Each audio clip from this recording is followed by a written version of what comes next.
Merhabalar, ben Damla Aktuman. Gorgeous Örgü kanalıma hoş geldiniz. Bu videoda sizlerle beraber yazın ruhuna uygun bir elbise örüyoruz.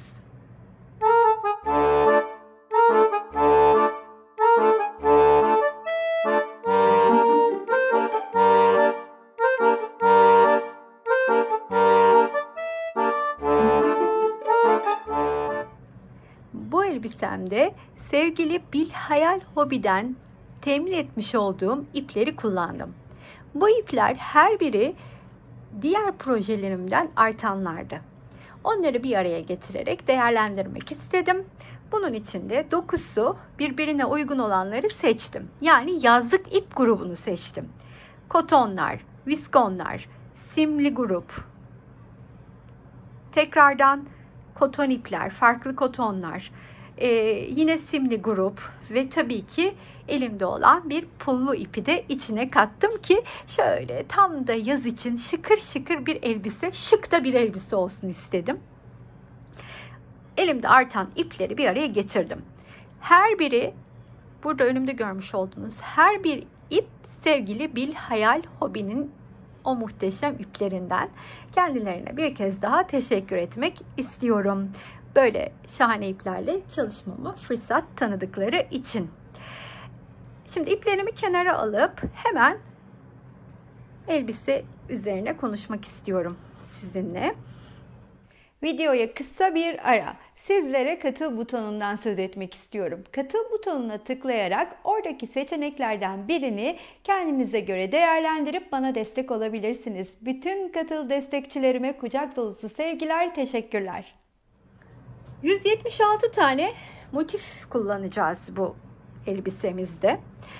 Bu ipleri 2,5 milim tığ ile örüyorum. Elbisemin bedeni ise oversize bir elbise olacak. 36 bedene de 44 bedene kadar da uygun olacağını öngörüyorum. Bedeni büyütmek çok kolay. Motif sayısını arttırabileceğiniz gibi benim önerim motiflerin sıra sayısını arttırmanız olacaktır. Şöyle hemen motiflerimin ölçüsünü vermem gerekirse birleştikten sonraki ölçüleri 8 santim. Eğer sizin de motifleriniz 8 santim düştüyse 4 sırada birleşme sırasıyla birlikte ve 44 beden üzeri bir hanımefendi için hazırlanacaksa motiflerinizi bir sıra fazla örmenizi öneririm.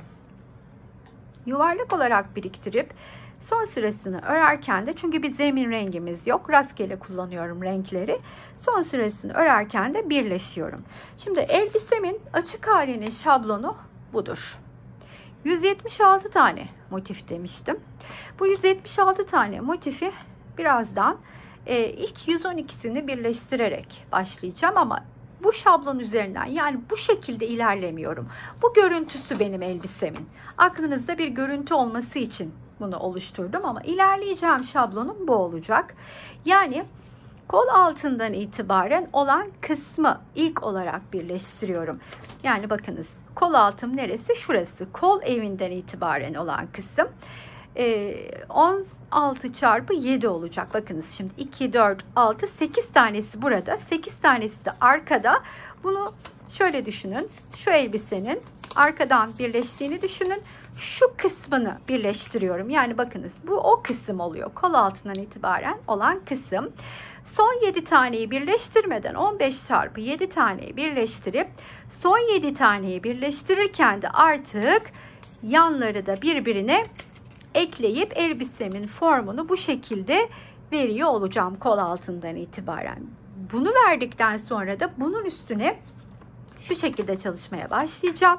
İlk olarak 2, 4, 6, 8 taneyi bir yüzüne, 8 taneyi de diğer yüzüne birleştireceğim.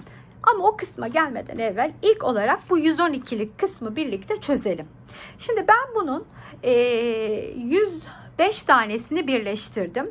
7 tanesini, son 7 taneyi birleştirirken de bu açık olan, yani şu kısımla şu kısmı birbirine birleştirmeye başlayacağım. Şuradan itibaren bakınız, hemen göstereyim. Bu arada şöyle motiflerimi de göstereyim. Bakın, her türlü ipi kullanarak elimde olan 3 sıralı motiflerimi oluşturdum. Tekrardan göstermiş olayım size. Şimdi ne yapacağım? Buraya birleşirken buraya da birleşeceğim. Karşılıklı birbirini tutturup bir daire şeklini vereceğim 112 tane motifin. Şimdi ben bu yanı birleştirirken aynı zamanda size motifleri nasıl birleştirdiğimi de göstermiş olayım. Böyle bir fikir de olsun. Eminim birçoğunuz zaten motif birleştirmeyi biliyorsunuz. Herkesin bir kendince usulü vardır ama bir de benimkini görün yeniden istedim. Şimdi yuvarlak motifimi kare yaparken aynı zamanda da birleşiyorum. Bunu da hatırlatmak isterim. Köşesinden başlayacağım. Bunun için de ilmeğimi çıkarttım. Şimdi biraz yaklaşalım. Tığımın üstüne ipimi aldım. Buradaki köşeye geldim. İlk olarak ilk üçlü grubu örüyorum. Ne yapıyorum? Bir kere doladığım ipimi 1, 2 ve şunu da öne alacağım gizlemek için. 3 kere de çıkıyorum. Şöyle hemen geriye atayım yeniden. Tekrardan ipi tığımın üstüne alıyorum. Buraya geliyorum. 1, 2 ve 3 kere de çıkıyorum. Şunu çıkmadan evvel bunu tekrardan öne alayım. Bir öne bir arkaya alarak da gizliyorum. Şimdi tekrardan arda üstüne ipimi aldım ve boşluğun içine geldim. Yine bakınız 1, 2, 3 kere de çıktım. Şimdi sırada 2 kere de çıktığım kısımlar var. Diğer köşeye kadar 3 tane boşluğun içini ikili trabzanlarla dolduracağım.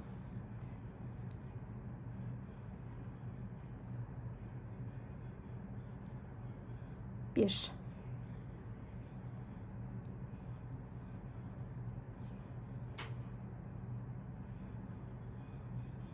Şunu da uğraşıyorum bir taraftan. 2. Güzelce arada gizlensin diye. 3. Ve diğer boşluğun içine gelip 3 taneyi örüyorum burada da. 1, 2, 3. Yeniden geldim. 3 tane yapacağım bundan. Ve diğer köşeyi oluşturmak üzere ilk bir kere dolayıp 3 kere de çıktığım grubumun ilkini örüyorum. Bir de zincir çektikten sonra şimdi bakınız bunu buraya birleştirmeye başlayacağım. Hemen şu ikisinin tam olarak birleştiği yerin orta kısmına batıyorum.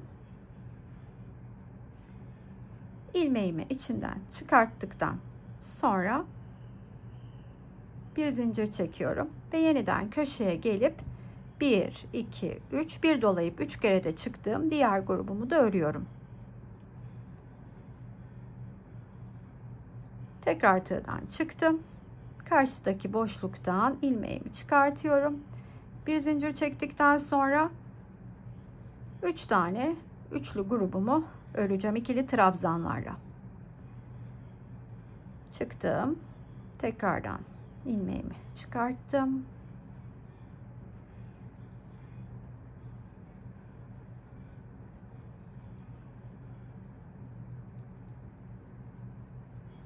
Çıktım. Karşıdan hemen içinden geçiriyorum.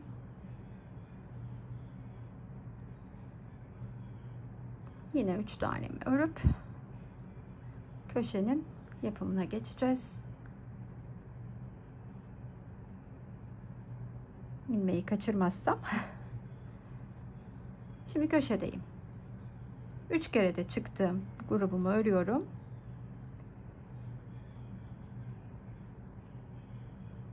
Bir zincir çekip buradaki köşe boşluğunun içinden ilmeğimi çıkartıyorum. Köşede olduğum için hemen artık buradaki boşluğun içine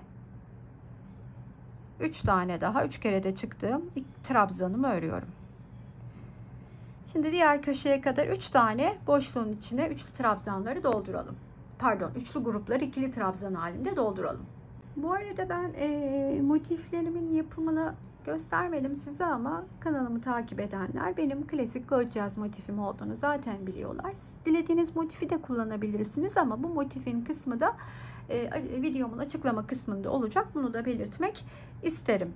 Şimdi buraya geldim. Köşenin ilk üçlü grubunu ördüm. Ve bu defa da bakınız, şimdi bu kenarı birleştirmiştim bu taraftakiyle. Sıra bundakinle birleşmekte. Hemen ne yapıyorum? Köşedeki grubu ördükten sonra bir zinciri çektim. Bu köşenin içinden ilmeğimi çıkartıp bir zincir çekiyorum.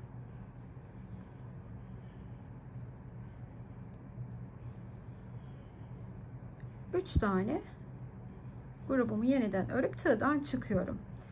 Göstermiş olduğum biraz evvelki şekilde yine birleştirmeye başlıyorum yan tarafla.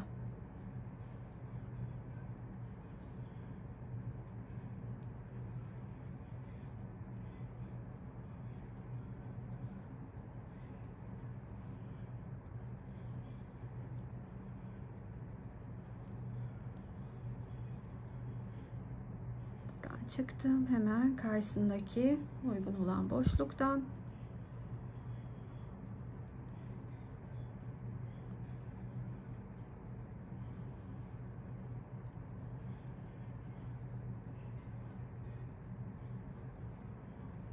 şimdi köşeye geldim.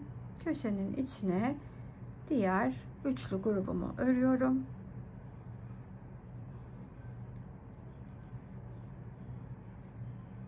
Bir de zincirimi çekip hemen bakınız,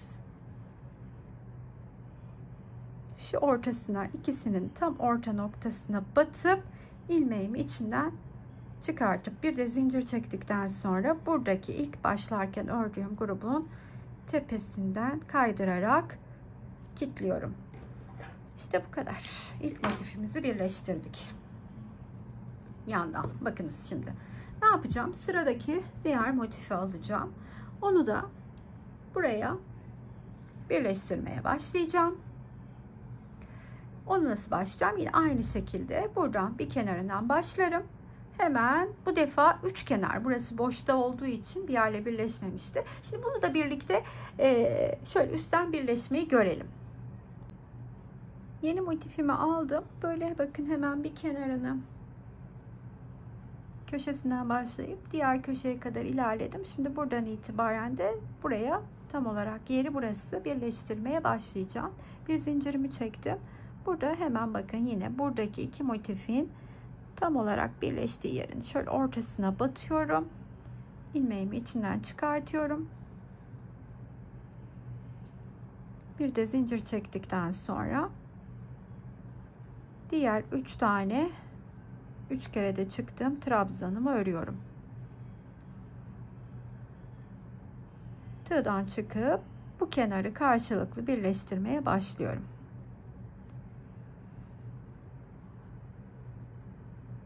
İlk olarak bu iki kenar birleşecek.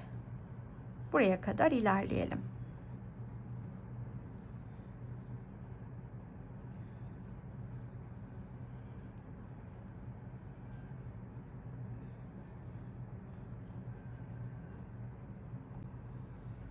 Bu kenarı buraya kadar ilerlerken şimdi bu köşede bu üçünün birleştiği yerin tam ortasına batıp bu ilmeğimi de buradan çıkartıyorum.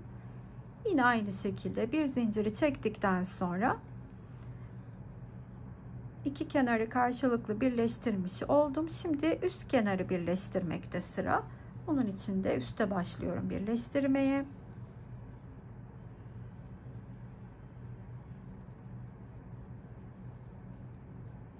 Şöyle göstereyim yatırıp, bakınız. Burayı birleştirdim. Buradan başladım. Sırada buraya gelip başladığım noktaya kadar şöyle buraya birleştirip başladığım noktaya kadar da ilerleyeceğim.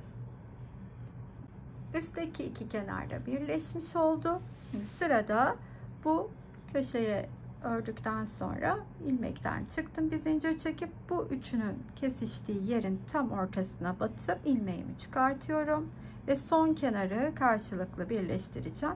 Zaten başladığım noktaya kadar da böylelikle ilerlemiş olacağım. Aynı zamanda motifi de yerine yerleştirmiş olacağım. Sizin alışık olduğunuz farklı bir motif birleştirme tekniğiniz varsa onu da çok rahatlıkla uygulayabilirsiniz. Ya da henüz tam detaylı olarak motif birleştirmeleri çözemediyseniz, bilemiyorsanız, henüz başladıysanız örgüye de size tavsiyem YouTube kanalımda Gorgeous birleştirme teknikleri arattırdığınızda o kadar fazla video çıkacak ki karşınıza, onları izleyerek sizin için en kolay, en uygun hangisi ise tercih edebilirsiniz.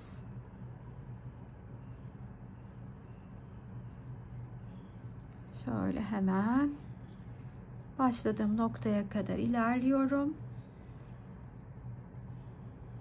Son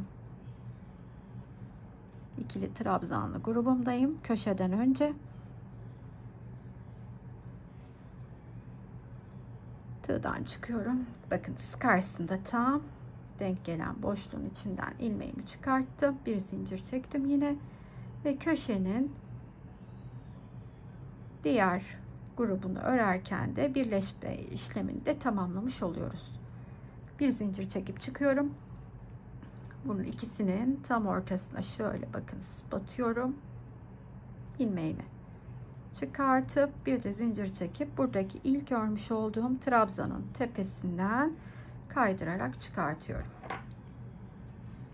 Kestim. Evet, bakın ikinciyi de örerken birleştirmiş oldum. Şimdi diğer 5 taneyi de böyle aşağı kadar göstermiş olduğum şekilde birleştirip 112'nin formunu vermiş olalım. Görmüş olduğumuz gibi kol evinden aşağısının formunu böylelikle vermiş olduk. Şimdi yapacağım işlem şu. Artık buradan itibaren ilk olarak şurada göstermek istiyorum size. Şimdi biz şu önümde duran aslında şu kısmı şu anda. Arkası da arkada. Şimdi kolu çalışmadan evvel şöyle bakın. Kolu hemen kıvırıyorum. Hangi aşamada olduğumuzu göstermek istiyorum. Şimdi biz 1, 2, 3, 4, 5, 6, 7 bakın kol evi burası. Buraya kadar olan kısmı birleştirdik. Şimdi 1, 2, 3, 4, 5, 6, 7, 8 bakınız. Burada da 1, 2, 3, 4, 5, 6, 7, 8 tane motif var. Bu 8 motifin üstüne buradan itibaren başlayıp 8 tane motif ekleyeceğim. Yani 8 öne 8 arkaya ama burada yan tarafta buradaki bu birleşim yaptığım kısmı buradaki motiflerde buraya eklediğim, şöyle göstereyim hemen size, buraya eklediğim ve arkasına eklediğimde buraya birleştiğimizi varsayalım. Arkadakinin de birleştiğini varsayalım. Yanı birleşmemiş olacak. Çünkü kol evi için artık açma yapıyoruz. Şimdi ben buraya 8 tane motifi ekleyeyim geleyim. Ne demek istediğimi çok daha net göreceksiniz. Yan taraftaki yapmış olduğum birleşme ile 8 motifi de buraya birleştirmeye başlıyorum.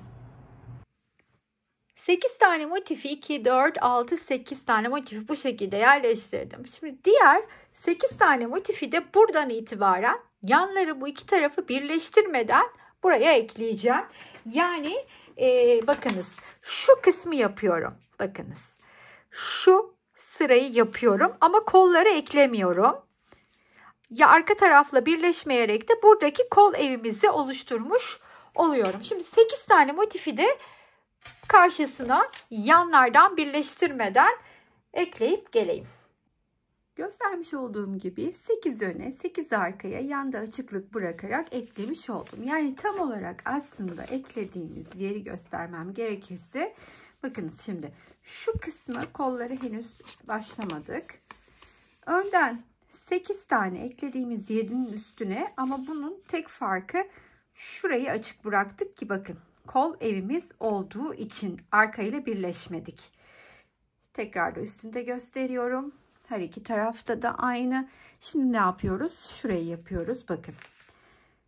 Artık şu kısmı ekledim. 1, 2, 3. 1, 2, 3. Tekrar yakından göstereyim. Şöyle. 1 2 3 buna ekleyeceğim. 1 2 3 buna ekleyeceğim. Daha sonra arkadaki parçaya da 1 2 3 ve 1 2 3 buna eklerken buradaki motifle birleşip önle arkayı kavuşturacağım ve aslında ufak ufak artık elbisemizin formu ortaya çıkacak. O zaman ne yapıyorum? Şu üçü bakınız şimdi şuradan itibaren 3 6 parça, 3 çarpı 2 6 parça buraya, 3 çarpı 2 6 parça da buraya ekliyorum. Diğer tarafın ise 3 parçasını ekleyeceğim. Yeniden 3 parça da buraya ekleyeceğim. Üst 3 parça eklerken de bu önden gelen üstteki üçlüyle birleşeceğim. Sözünü ettiğim gibi bir tarafı ördüm. Şimdi diğer tarafın, yani buranın diğer 3 tanesini örmeden evvel ilk önce ilk 3'ü öreceğim. Daha sonra ikinci 3'ü örerken de bu tepeyle de birleşiyor olacağım. Önle arkalı birleştirerek üstten de bakın kol evine kadar oluşmuş olduğu geniş böyle dökümlü farklı bir kol çalışacağım. Zaten kol motiflerini birleştirdiğimde göreceksiniz. Bu alt kısmı, yani şu altta kalacak iki motiflik yeri açık bırakacağım. Birbirine eklemeyeceğim. Böyle kol altı yırtmaçlı gibi olacak. Şimdi burada yakamın etrafını bir miktar toplamak istiyorum. O da seçtim, içindeki renklerden kırmızıyı seçtim. Kırmızıyla sık iğne ile yakanın etrafını geçmeye başlayacağım. Şöyle hemen birlikte başlayalım. Nasıl ilerlediğimi göstereyim. Minik minik toparlama yaparak siz de dilerseniz öyle minik bir toparlama yapabilirsiniz yaka kısmında. İlmeğimi çıkarttım. Şimdi şöyle bakın. Şuradan herhangi bir trabzanın tepesinden başlıyorum. Ve ilk sık iğnemi ördüm batıp. 2 3'ü örüyorum. Şimdi buraya geldiğimde bakın. Buraya bir kere çıkıyorum köşenin içinde. Diğer köşenin içine de batıp çıkıyorum. Onu bir örüyorum. Yakada minik bir toparlama yapmak adına. Sonra tekrardan trabzanların tepesine batarak örmeye devam ediyorum. Sık iğnelerimi.